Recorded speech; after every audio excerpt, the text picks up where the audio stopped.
E quero falar um pouquinho sobre o poder que Deus tem de produzir um sobrenatural em meio ao nada. Essa é a especialidade de Deus. Deus é especialista de trazer à existência coisas que não existem. Essa é a especialidade de Deus. Portanto, se você não tem nada, você está no lugar certo. Deus vai te surpreender com algo poderoso e sobrenatural. A história está aqui no segundo livro dos Reis, capítulo 4. Eu li a partir do verso 1, que diz assim: certo dia, a viúva de um dos membros do grupo de profetas foi pedir ajuda a Eliseu. Meu marido, que o servia, morreu, e o Senhor sabe como ele temia o Senhor. Agora veio um credor que ameaça levar os meus 2 filhos como escravos. O que posso fazer para ajudá-la? Perguntou Eliseu. Diga-me o que você tem em casa. Não tenho nada, exceto uma vasilha de azeite, respondeu ela. Então Eliseu disse: tome emprestadas muitas vasilhas de seus amigos e vizinhos, quantas conseguir. Depois, entre em casa com seus filhos e feche a porta. Derrame nas vasilhas o azeite que você tem e separe-as quando estiverem cheias. A viúva seguiu as instruções de Eliseu. Seus filhos traziam vasilhas e ela as enchia.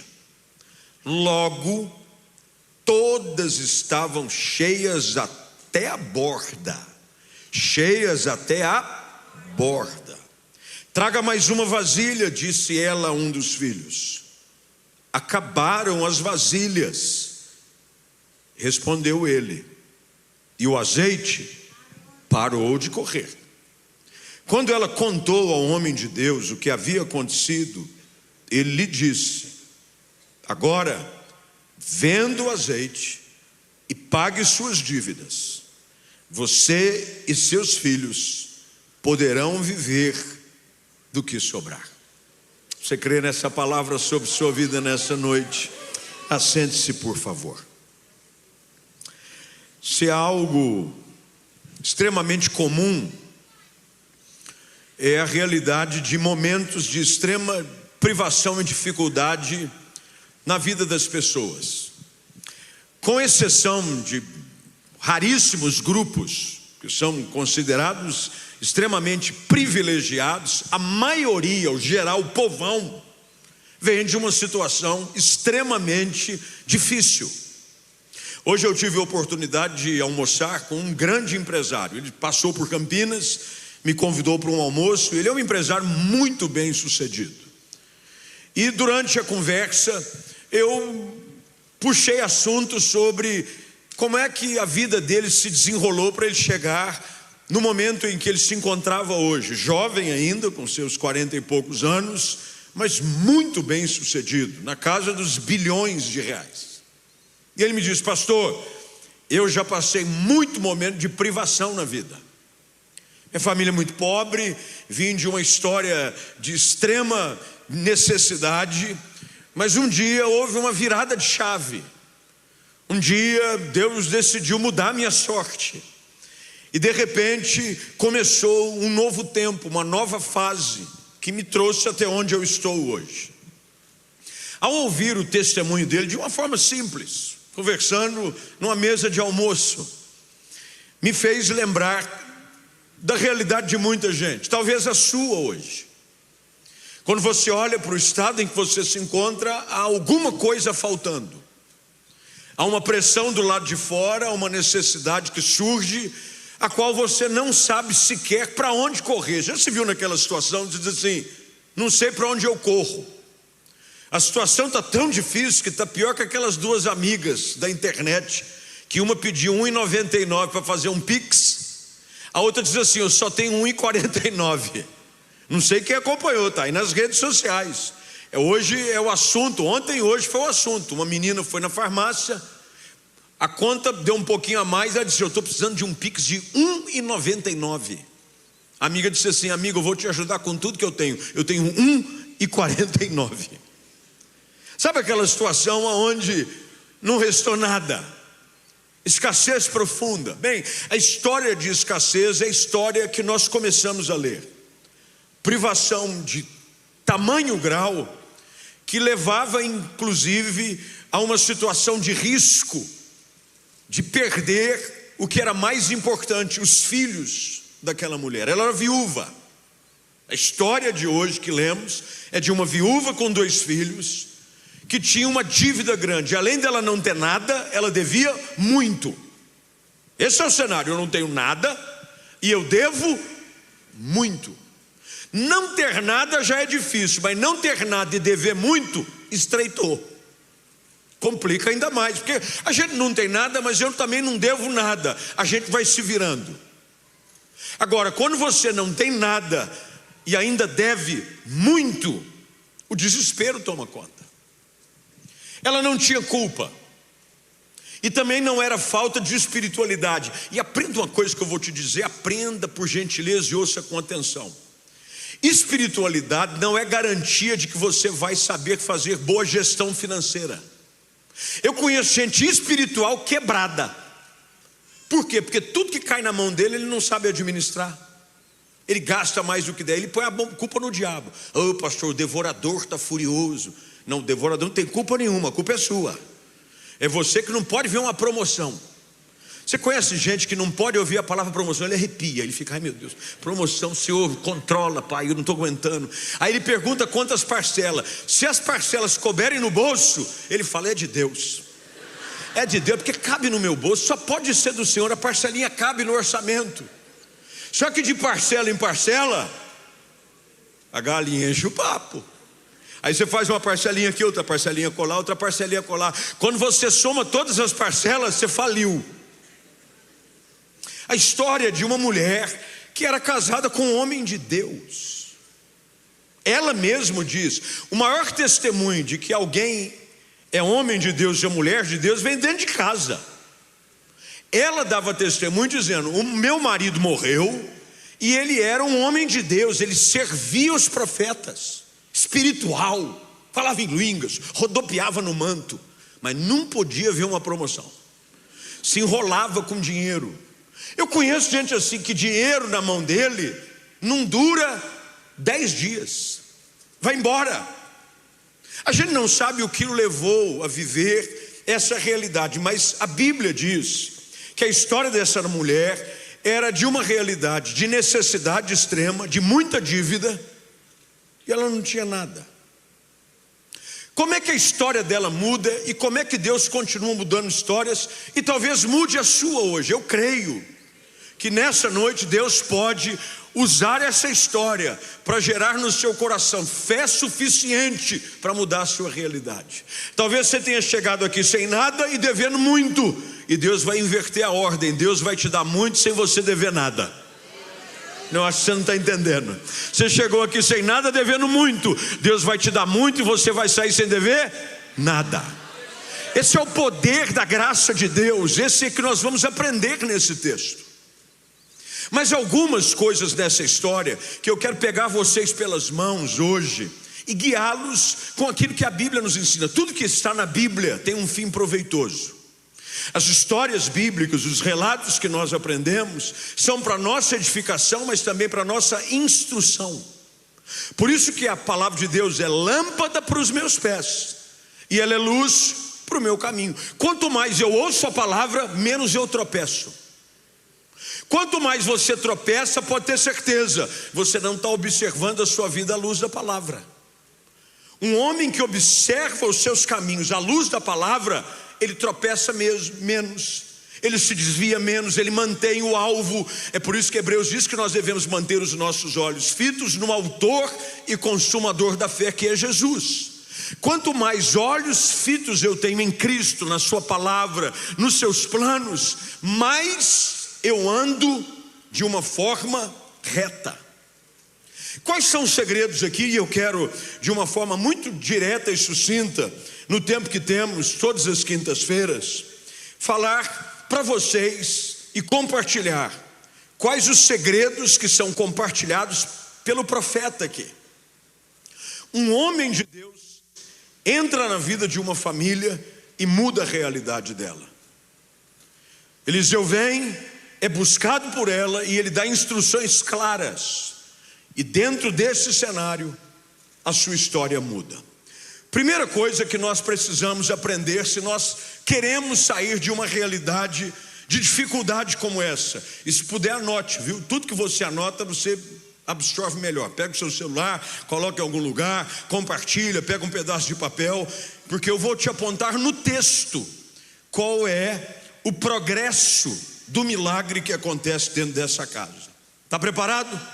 Primeira coisa que essa mulher faz, diante das suas necessidades, compartilhe-as com quem pode te ajudar.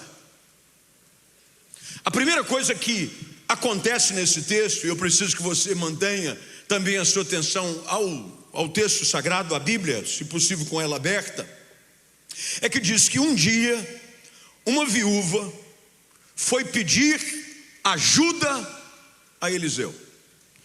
Tudo começa quando ela vai pedir ajuda. Tem gente que a ajuda não vem porque ele é orgulhoso demais. Meus irmãos, tudo é uma questão de intencionalidade. Peça ajuda, peça socorro. Agora, peça para quem pode te ajudar. Tudo começa a mudar na história dessa mulher porque ela tem uma atitude proativa. Ela vai pedir, ela pede socorro. Tem muita gente em contexto matrimonial, espiritual, emocional, sentimental e financeiro, que a vida está desenrolando. O credor veio à porta, veio cobrar para levar os filhos dela embora, porque ela devia. Ao invés dela se desesperar, ela pede ajuda. Você precisa pedir ajuda. Peça ajuda. Agora, peça ajuda a quem pode te ajudar. Por que nós estamos aqui hoje à noite? Porque nós viemos pedir ajuda. Nós oramos juntos aqui. Ouvimos enquanto a Leila falava e orava e dizia: grite, fale mais alto, peça socorro. O salmista diz no Salmo de número 121 que ele elevava os seus olhos para os montes e do alto vinha socorro. Agora, socorro vem para quem pede ajuda. Peça ajuda. Talvez você esteja numa crise emocional, você esteja sem nada em mãos, você vê uma ameaça contra a realidade e a existência da sua casa, porque a ameaça que veio sobre a vida dessa mulher foi sobre a sua casa. Ela já era viúva e ela só tinha 2 filhos, e ela corria o risco de ver toda a sua família perdida. O que ela faz? Ela pede ajuda. Peça ajuda. Tudo começa quando eu peço ajuda. Vou dizer uma ilustração muito simples. Tem um irmão lá na igreja, ele veio aqui comigo da última vez. Ele serve conosco hoje num dos ministérios da igreja. Mas essa situação ocorreu quando ele ainda estava estudando no seminário. E ele fazia assim esses trabalhos de marido de aluguel. Sabe o que é marido de aluguel, né, irmãos? Ele faz serviços de casa assim, conserta uma torneira que está vazando, troca resistência de chuveiro, essas coisas. E aí eu morava num apartamento que tinha uma luminária muito parecida com essa aqui da igreja, e ela estava ruim, e eu precisava trocar. E eu, para ajudá-lo, falei assim: eu não vou usar dos meus dotes como um eletricista, mas vou chamar esse irmão, vou dar uma oportunidade para ele. Aí ele veio, chegou, montou uma escadinha e veio com a luminária embaixo do braço. E eu disse assim para ele: você quer ajuda? Deixa comigo, pastor. O que é isso? Eu sou um marido de aluguel de primeira. Deixa que eu troque essa luminária. Eu falei: você tem certeza que você não quer que eu te ajude? E eu estou vendo ele soltar. Ele primeiro desencaixou a luminária e ela ficou pendurada pelos fios. Eu perguntei de novo: você tem certeza que você não quer que eu te ajude? Parece que eu já estava tendo uma revelação. Falei: você tem certeza? Pastor, deixa comigo. E eu aqui do lado, a escada, eu olhando. Meus irmãos, de repente o fio soltou, a luminária escapou. Nós havíamos recém comprado, eu e minha esposa, era um sonho de consumo, uma geladeira nova. Irmão, geladeira nova é uma bênção. Eu abri a geladeira, sabe quando você abre a geladeira só porque ela é nova, você fica abrindo, olha para ela. Às vezes ela não tem nada para te oferecer, mas você abre a porta da geladeira, sabe aquelas geladeiras assim, de inox? Irmão, não é qualquer geladeira, é uma geladeira de inox. Meus irmãos, o inimigo quis roubar a minha alegria. Estou ali me deleitando na geladeira, escapa a luminária. Aonde que a luminária bate? Na porta da geladeira. Um risco de cima e embaixo. Eu olhei para ele, ele quase que desincorporou. Eu vi a alma dele deixando o corpo. Eu creio que ele disse: Senhor, me leva agora, porque senão eu vou morrer de qualquer jeito. Eu olhei para ele e disse assim: varão. Eu quis dizer outra coisa, mas espiritualmente eu disse: varão. Eu não perguntei se você precisava de ajuda. Ele: era melhor ter pedido, né? Meus irmãos, a geladeira está lá em casa até hoje. E todas as vezes que eu vou para a geladeira eu lembro desse caso, que o risco está de cima. Tudo porque ele não pediu. Quando você pede ajuda, você evita uma série de coisas. Peça ajuda. Quem sabe um pedido de ajuda vai tirar você de uma realidade sofrível já de muito tempo. Pedir de ajuda por uma crise no seu casamento. Pedir de ajuda para alguém orar com você. Meus irmãos, o apóstolo Paulo pedia ajuda de oração para os outros. Por que você acha que você não precisa de ajuda dos outros? Ajuda é necessária. Tudo começa a mudar na história dessa mulher porque ela pediu ajuda. Segunda coisa que a gente aprende aqui, anota, é a primeira, ela pediu. Hoje você precisa pedir ajuda. Peça ajuda aos céus. Peça ajuda a Deus. Peça ajuda a Jesus Cristo. Sozinho você não consegue, mas com Ele tudo é possível. Peça ajuda hoje. Peça ajuda, Senhor, eu preciso de Ti, eu preciso de socorro, eu preciso da Tua provisão, eu preciso de ajuda. Mas uma segunda coisa que ela faz, a Bíblia diz que assim que ela vai pedir ajuda, ela expõe a sua situação, ela faz uma segunda coisa. Ela atende os conselhos que lhe são compartilhados. Tem muita gente que sabe o que deve fazer, o problema é que não faz. Quantas vezes, olha, eu sou pastor, vai fazer 30 anos que eu estou no ministério pastoral. Quantas vezes pessoas me buscaram pedindo ajuda? Aí você tira do seu tempo, você ora com a pessoa, você faz uma visita, você orienta, você direciona ela para uma questão mais específica, porque pastor não sabe tudo. Às vezes tem uma necessidade um pouco mais específica, de ordem administrativa, alguém que um empresário pode ajudá-lo a sair de uma situação, você direciona. Quantas vezes, infelizmente não são poucas, pessoas vieram, pediram ajuda, nós demos conselhos, mas as pessoas não obedeceram.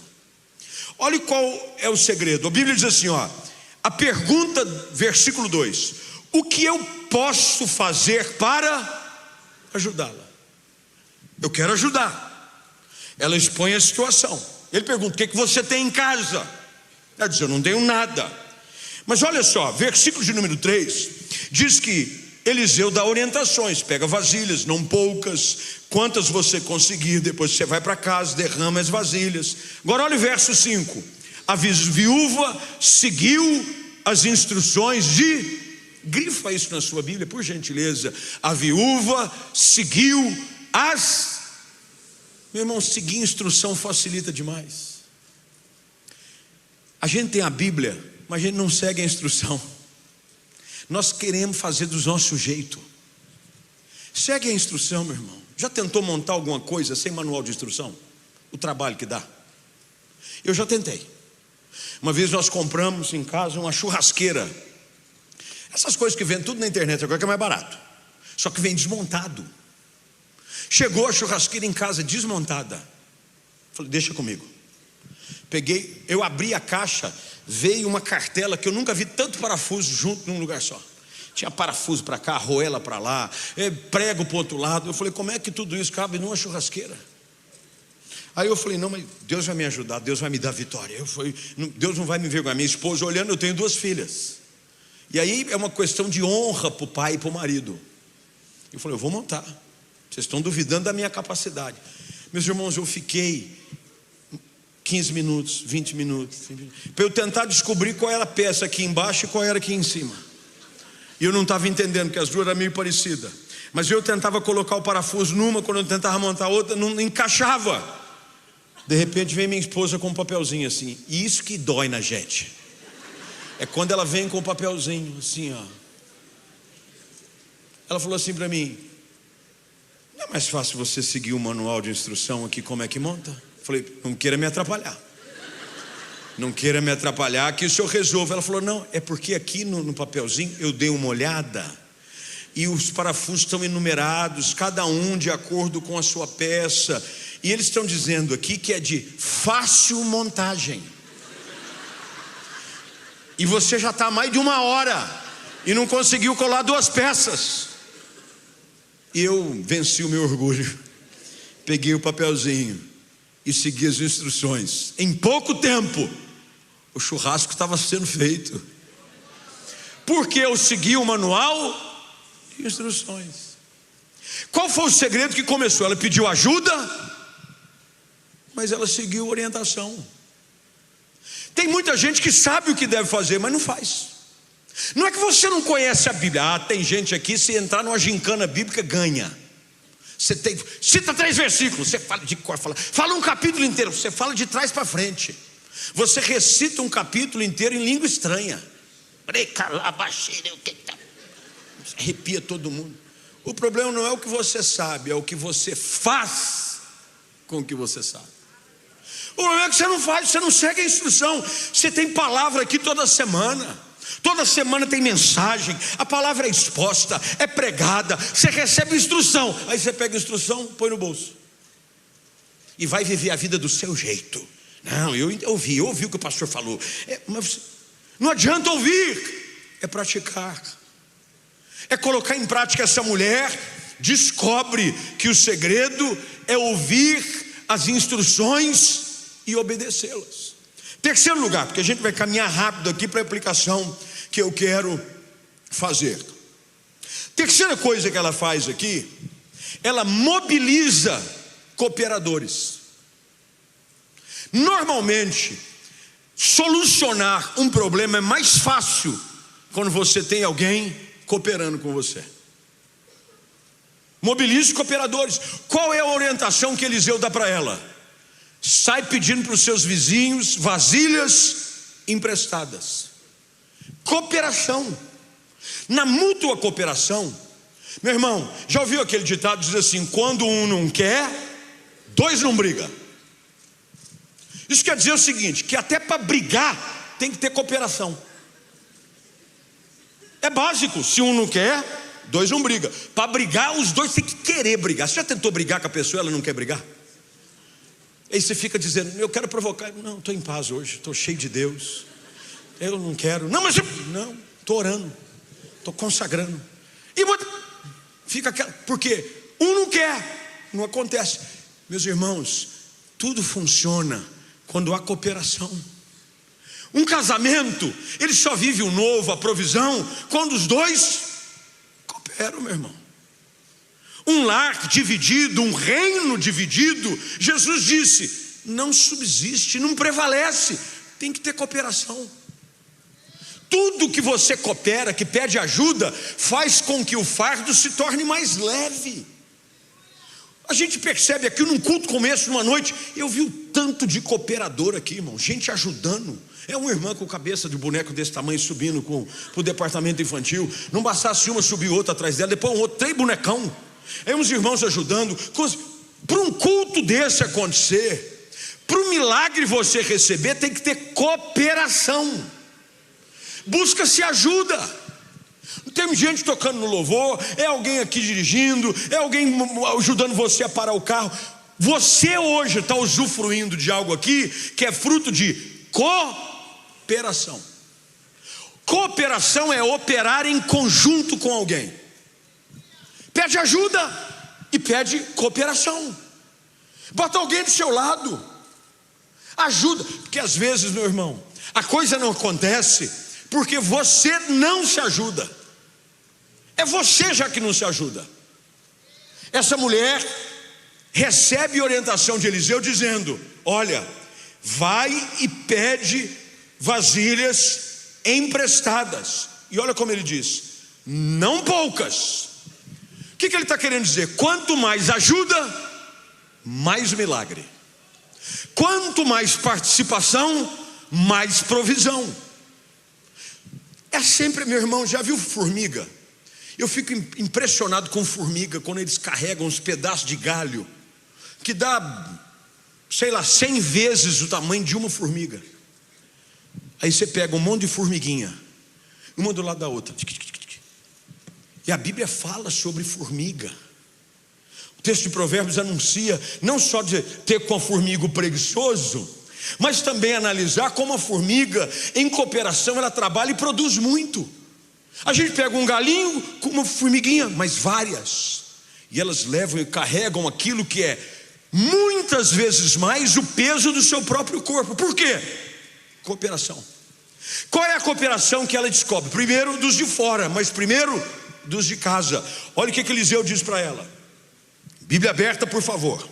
Tome emprestada vasilhas dos seus vizinhos, quantas conseguir. Depois você entra em casa com os seus filhos. Ajuda do lado de fora, mas ajuda também do lado de... Meu irmão do céu,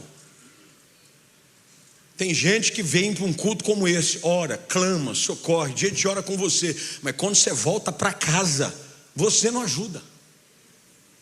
Às vezes eu digo isso lá na igreja, isso aqui não acontece, pessoal lá em Campinas, pessoal dessa região da ZL aqui é tudo gente boa, mas lá em Campinas eu digo, você sabe por que tem muita gente da sua família que não vem para a igreja? Aí a pessoa fica esperando uma revelação, eu falo, por sua culpa, não vem porque você atrapalha, porque você vem para um culto, ao invés de você voltar para casa e cooperar com aquilo que o Espírito Santo está produzindo, dando um bom testemunho, você parece que veio de uma rave.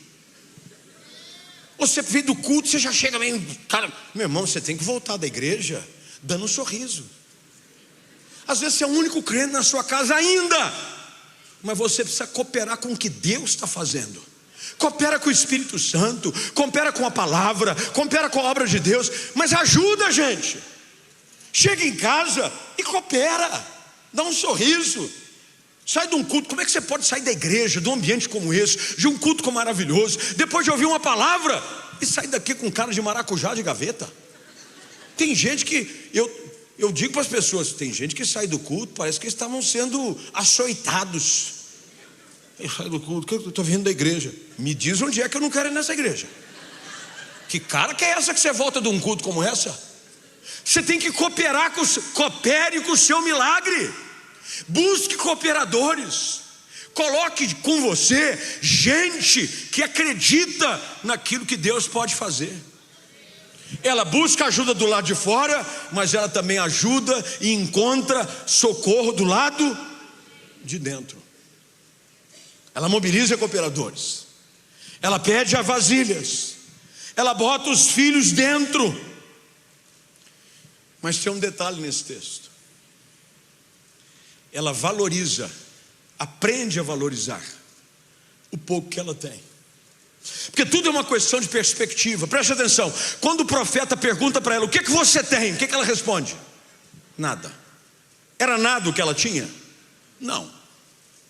O texto depois diz que ela mesma afirma que ela tinha um pouco de azeite. Bem, se é um pouco, não é?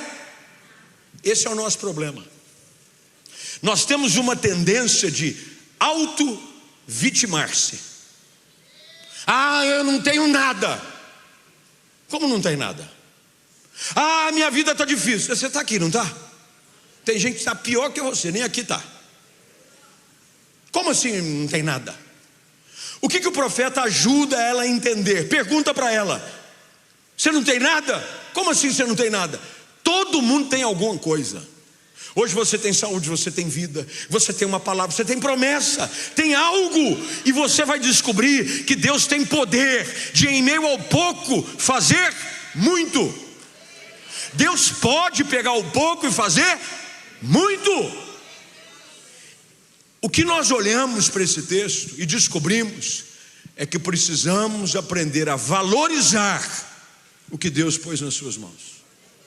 Tem gente que não dá valor ao pouco que tem, mas é com o pouco que você tem, ao aprender a honrar e ser grato, é que Deus vai te abençoar.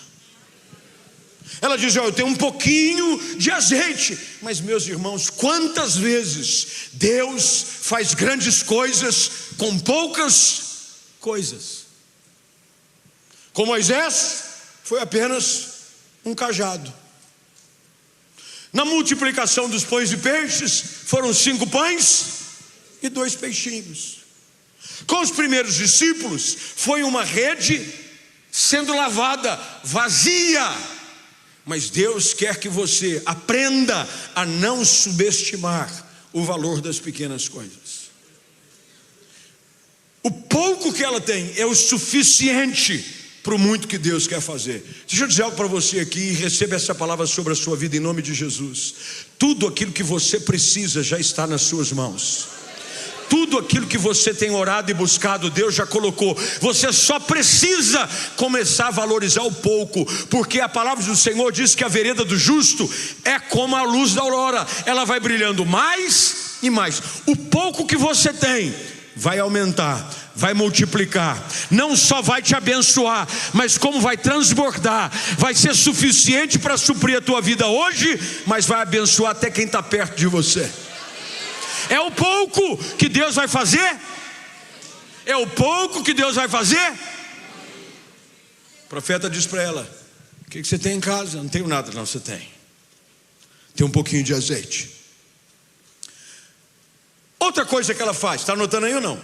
Eu não estou, já me perdi toda. É 5? 4, põe o número que você quiser, 4, 5, ou põe o algarismo romano. Aprenda a tratar alguns assuntos de forma privada. Qual é a ordem que o profeta dá para ela? Vá para casa e fecha a porta. Você sabe qual é o grande problema de muita gente que não vive milagre? Tua porta está aberta demais, tua vida está escancarada.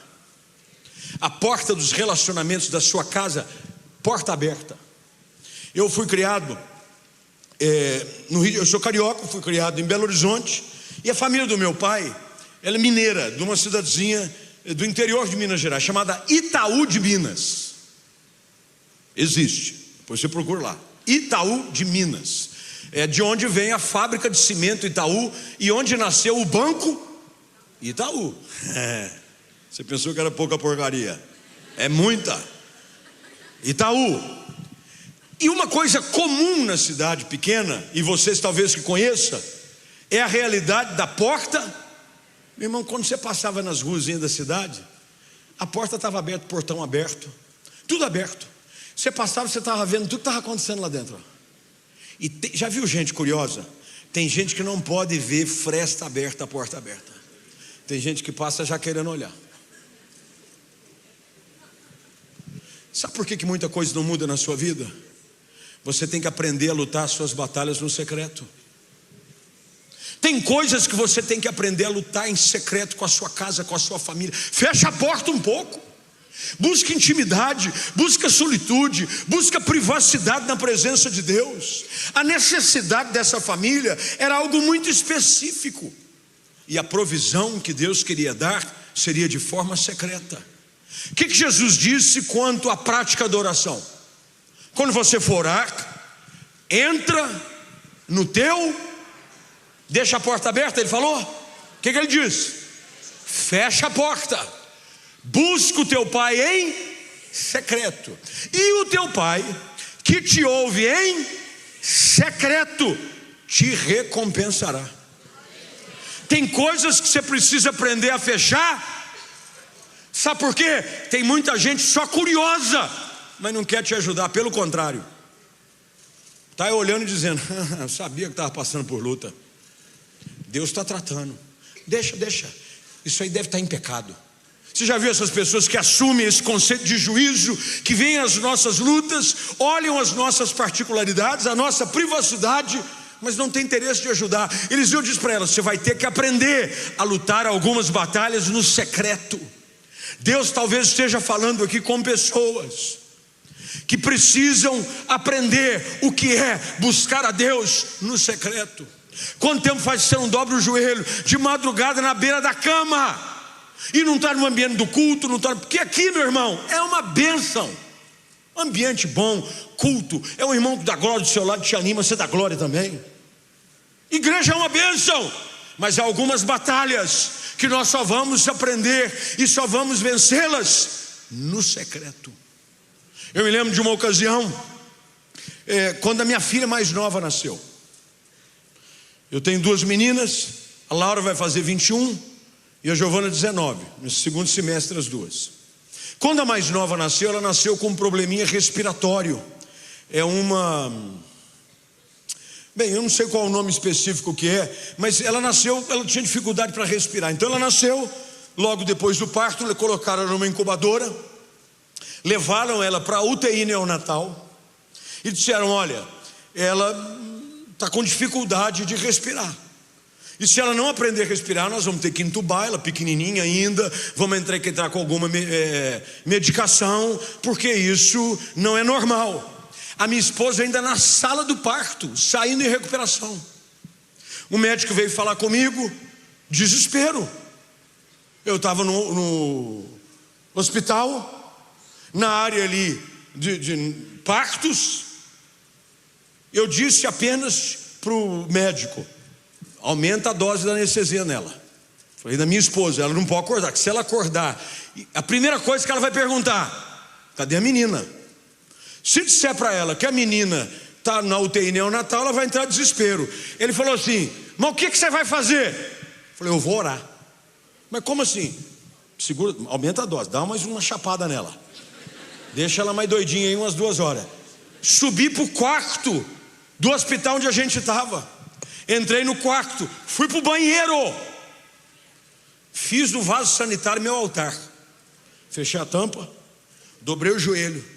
Não tinha ninguém, mas eu aprendi a buscar Deus em secreto. Meti a cara no chão do banheiro e falei: Senhor, essa menina é fruto da tua promessa na nossa vida, e eu não aceito que esse dia seja dia de desespero, de dor, de tristeza. Hoje é dia de alegria para nossa casa, é dia de festa, é dia de vida. E eu chorei sozinho na presença de Deus.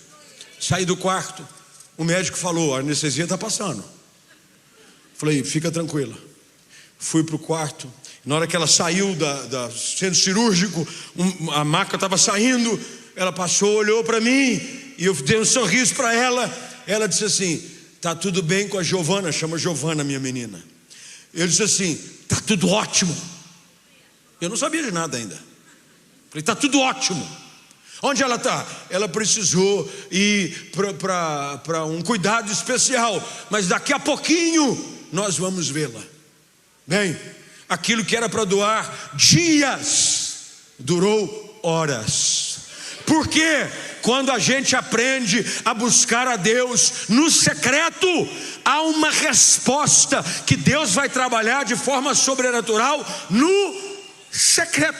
Deixa eu dizer para você: os maiores milagres que Deus realiza na vida de uma pessoa não se dão de forma pública, se dão no secreto da nossa casa, de porta fechada, quando você está clamando, quando você acha que não tem ninguém ouvindo. É nessa hora que os ouvidos de Deus se inclinam na sua direção, ouvem o seu clamor. A Bíblia diz que ela fechou a porta com os meninos, e dentro desse lugar o sobrenatural começou a chegar.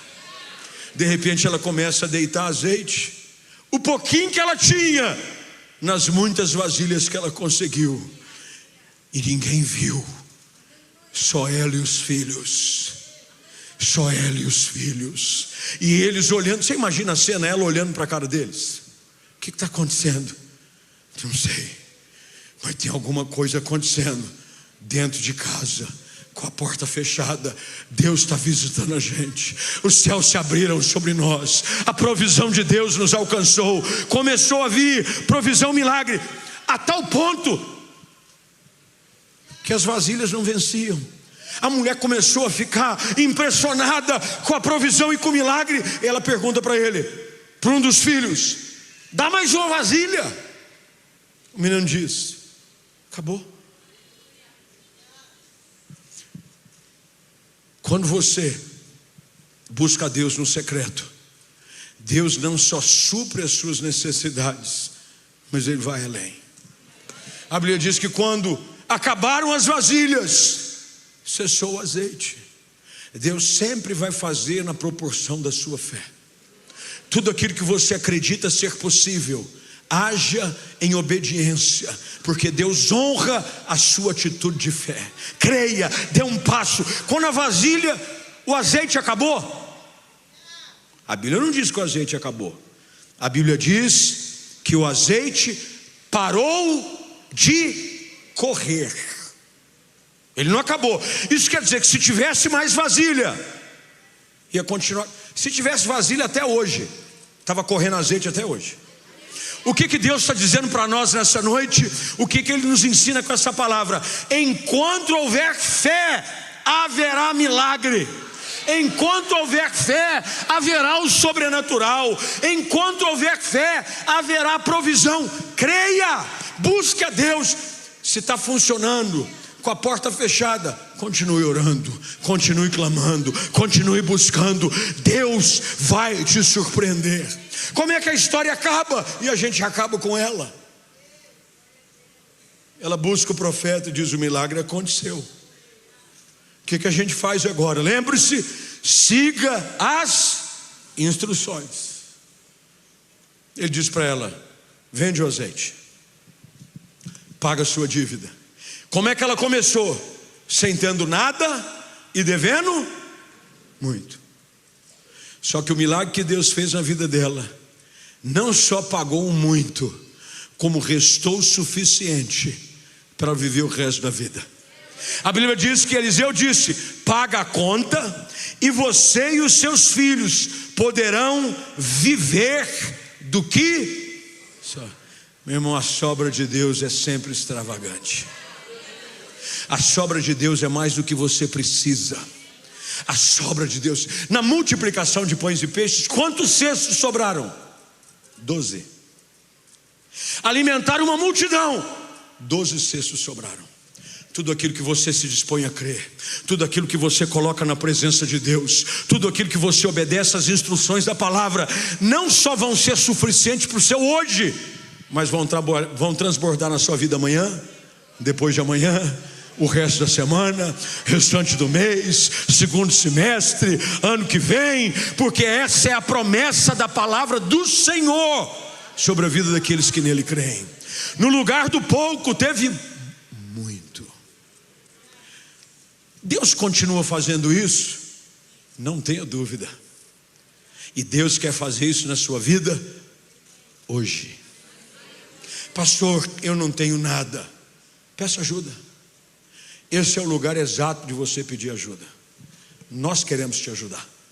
Essa igreja existe para te ajudar. Esse ministério nasceu para te ajudar. Você sabe por que Deus preparou um lugar como esse, que está ampliando as tendas para ajudar pessoas? Porque a igreja nasceu para... A igreja é o lugar de pedir ajuda. Você está no lugar certo, mas peça ajuda. Você pode sair daqui sem pedir ajuda. Muito bem. Só que você vai perder a oportunidade de receber socorro do céu. Você ouviu a palavra, obedeça às instruções. Pastor, como é que eu faço para viver uma vida nova? A Bíblia diz: entrega a tua vida a Cristo, confessa o seu pecado, abandona os velhos caminhos. E a Bíblia diz que em meio a uma terra seca transbordará um manancial de águas. Deus pode, mas obedeça a palavra. Não é do seu jeito, é do jeito que Deus diz. Não é do seu jeito, segundo aquilo que você acha que é o melhor caminho. É do jeito que a palavra diz. Busca a Deus, busca em secreto. Abre o teu coração e diz: "Ô Senhor, eu preciso hoje do transbordar da tua provisão na minha vida." E se prepare para ter testemunho grande para contar. Eu creio e declaro sobre a sua vida e sobre a sua casa nessa noite, de que é um lindo testemunho nascendo na sua casa hoje à noite. Se prepare para ser visitado pelo Deus da provisão, pelo Deus do muito, pelo Deus que transborda, pelo Deus que faz muito mais daquilo que pedimos ou pensamos, segundo o seu poder que opera em nós. Eu quero orar com você, fica de pé por gentileza. Mas eu creio que Deus me trouxe aqui para te ajudar. Eu não vim aqui para atender um convite de um amigo, para servir vocês simplesmente por um caráter de formalidade. Eu creio que Deus me trouxe aqui para dizer para você: a ajuda à sua disposição. E eu vim aqui para te ajudar. Eu vim aqui para abrir os teus olhos e entender. Pode parecer pouco, Deus vai fazer muito. Pode parecer que você não tem nada, mas você precisa hoje ajustar o seu foco e crer que Deus é especialista em trazer à existência o que não existe. Você precisa hoje ouvir a instrução da palavra. Para de ser ouvinte, seja praticante. Você sabe muito de Bíblia, mas pratica pouco a Bíblia. Quando você começar a praticar os princípios da palavra, tua vida vai mudar. A vida dessa moça começa a mudar com a sua casa, quando ela coloca em prática os ensinamentos do profeta. Nós estamos aqui para colocar em prática os ensinamentos da palavra. Quando você começar a fazer isso, vai ter uma mudança radical acontecendo na sua vida. Coisas dentro da sua casa, os teus filhos vão testemunhar. Olha que coisa linda. Pais, recebam essa palavra hoje à noite. Deus me manda te dizer isso. Os teus filhos vão testemunhar dentro de casa o milagre e a provisão de Deus na sua família. Os filhos dela estavam só levando vasilha e a mulher virando o azeite. O texto nos ajuda a entender o seguinte: quem que virava o azeite? A viúva. Quem que levava a vasilha? Os filhos. Os teus filhos vão testemunhar a unção de Deus fluindo através daquilo que você está fazendo. A sua obediência vai produzir milagre na sua casa. Os teus filhos vão testemunhar. Você não vai ver filhos perdidos, você vai ter filhos que vivenciarão dentro da sua casa um milagre da provisão e do cuidado de Deus sobre a sua vida. Vai ter testemunho. Eu creio e declaro que os nossos filhos vão dizer: eu vi o Deus da provisão na minha casa. Eu vi meu pai e minha mãe orando e o céu se abrindo. Eu vi o meu pai e minha mãe de joelhos buscando e o socorro chegando. Você vai ver o milagre de Deus dentro da sua casa. E a unção que Deus transborda na sua vida vai ser não só sobre você, porque o profeta disse: você e os seus filhos. A unção de Deus não é só sobre você, vai transbordar nas gerações futuras. Os teus filhos e os vossos filhos e os filhos dos seus filhos proclamarão às outras gerações a grandeza e a glória do Senhor. Eu quero orar com você hoje à noite. E quero orar com você que está aqui e está no meio de uma situação que você não sabe o que fazer. Você está perdido, você não sabe para que lado corre. E você chegou aqui em busca de socorro. Pastor, eu vim para esse culto porque eu precisava de uma palavra. Eu vim desse culto porque eu precisava de esperança, eu precisava de consolo, eu precisava de direção. Você veio ao lugar certo. Deus te encontrou aqui e hoje te chama para você obedecer o convite da doce voz do seu espírito, para que você se curve diante da soberania do Senhor e que você o busque para experimentar milagres extraordinários na sua vida. Por isso eu quero orar com você. Você que chegou aqui, seja sozinho, seja com a sua família. Talvez haja aqui casais que chegaram diante de um quadro onde não tem nada e precisa de muito. Deus vai fazer o contrário. Deus vai te dar muito, você não vai precisar de nada. Mas isso vai depender de uma reação imediata àquilo que a voz do Espírito liberou sobre a sua vida. Portanto, se Deus falou com você e você precisa de um milagre do sobrenatural sobre a sua vida. Primeiro eu quero orar com você. Você vai pedir licença do seu lugar, você vai vir aqui à frente. Deus vai tirar aquilo que rouba o seu sono, que tira a sua paz, a ameaça daquilo que vem do lado de fora. Veio aquele que cobrou, apontou o dedo e disse: vou levar, vou acabar com a sua casa, vou levar os seus filhos, seu marido já não está aí, você vai ver o que vai acontecer. Mas hoje você ouviu a palavra de fé e de esperança, que vem da palavra do Evangelho de Jesus Cristo, para dizer para você: não vai ser do jeito que te contaram, vai ser do jeito que Deus diz. Não vai ser do jeito que você imaginou, vai ser do jeito que Deus prometeu. Eu creio que hoje, enquanto você busca ao Senhor, busca ajuda, Deus está dando ordem aos seus anjos a seu respeito. Eu creio e declaro isso sobre a sua vida, de que no reino espiritual, comandos estão sendo recebidos por parte dos anjos do Senhor.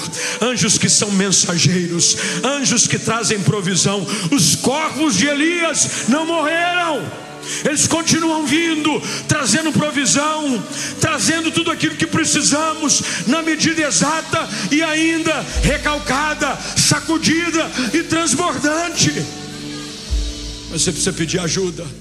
Peça por socorro, clame ao Senhor. Eu queria dar a você alguns minutos. Comece a orar, comece a clamar. Faça desse lugar o seu secreto com Deus hoje à noite. Comece a falar com Deus. Comece a dizer: Senhor, eu cheguei aqui precisando de tanto. Eu preciso de tanto. Eu preciso de um milagre na minha casa, no meu casamento. Eu preciso de um milagre dentro da minha vida. Eu perdi a alegria, eu perdi a esperança. Eu não sei mais o que fazer. Porém tu, Senhor, é a fonte da vida. Tu és o Deus que produz algo novo em meio ao deserto. Comece a falar com Ele nessa noite. Clame diante do trono da graça. Busque-o nessa noite e veja os céus se abrirem sobre a sua vida. Eu declaro os céus abertos sobre a sua vida, sobre a sua família, sobre o seu trabalho. Eu creio em óleo fresco, unção nova chegando. Coloque vasilhas, traga vasilhas, coloque as suas necessidades. Faça isso nessa noite. Faça isso nessa noite. Clame, coloque diante do altar. Oh Deus, oh Deus. Senhor, nessa noite nós cremos que o mesmo Deus que agiu na casa daquela mulher há milhares de anos atrás está agindo aqui nessa noite. O Senhor hoje vê a realidade e a necessidade de cada um, e não foi à toa que o Senhor nos reuniu aqui. São milhares presentes, outros tantos milhares nos acompanhando online em algum lugar no redor do mundo. Há um encontro que o Senhor marcou conosco nessa noite, e diante dessa palavra nós cremos e declaramos que veremos o sobrenatural acontecendo na nossa casa. Os nossos filhos testemunharão que a nossa fé não é em vão. Os filhos testemunharão que a fé do seu pai, que morreu como um homem de Deus, produz ainda algo grande na vida dos seus filhos. Senhor, dá-nos testemunhos lindos para contar. Eu creio que muitos aqui estão construindo testemunhos que os seus filhos vão testemunhar, vão contar para gerações futuras. Faz algo grande, multiplica, provê a nossa necessidade. Nós abençoamos cada um desses nessa noite com o poder da tua palavra, na autoridade do nome de Jesus. E se você crê, diga amém. Diga amém, diga amém.